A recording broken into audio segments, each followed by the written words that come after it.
শুভ নববৎসর বাংলাদেশে আজকে বৈশাখী পয়লা দিন। আর আমরা প্রবাসী, আমরা তো ইলিশ মাছ আর পানি ভাত কাঁচামরিচ খেতে পারবো না, তাই মুরগির মাংস আমার জন্য আজকে রান্না করব। সবার জন্য শুভ নববৎসর। আসসালামু আলাইকুম। প্রবাসীর থেকেও কিছু কিছু জিনিস ফিল হয় একা একা থেকেও, মানে কাউকে বলা যায় না। আজকে আমি মুরগির মাংস রান্না করব আর বছরের পয়লার দিনটা অনুভব করব যে দেশে থাকা আর বিদেশে থাকা।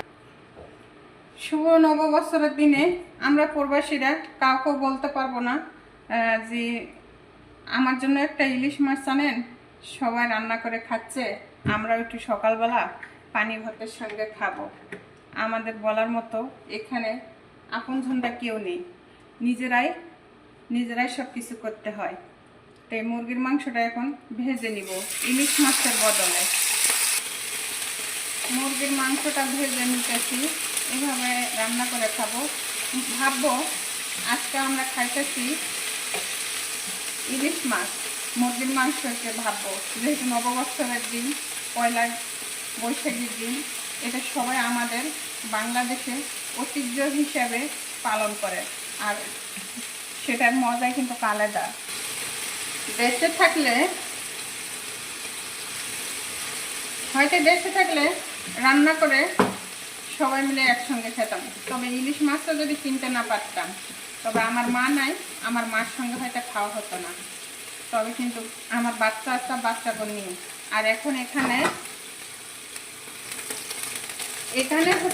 আমার একাই সময়টা পার করে দিতে হবে নববৎসরের দিনে। এখানে তো আর আমার কেউ নেই যে আমাকে খাওয়াবে, ঠিক আছে?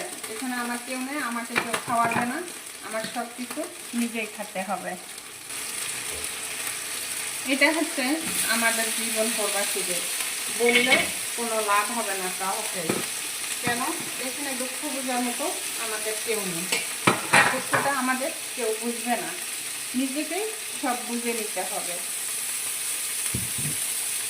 কিছু করার নাই। আমাদের জীবনই এইটা।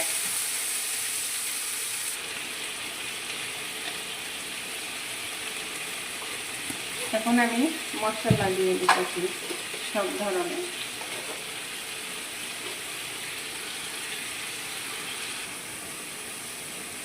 সব মশলা দেওয়া শেষ, কষানো শেষ। একটা রসুন দিয়ে দিলাম, রসুনও দিয়ে দিলাম।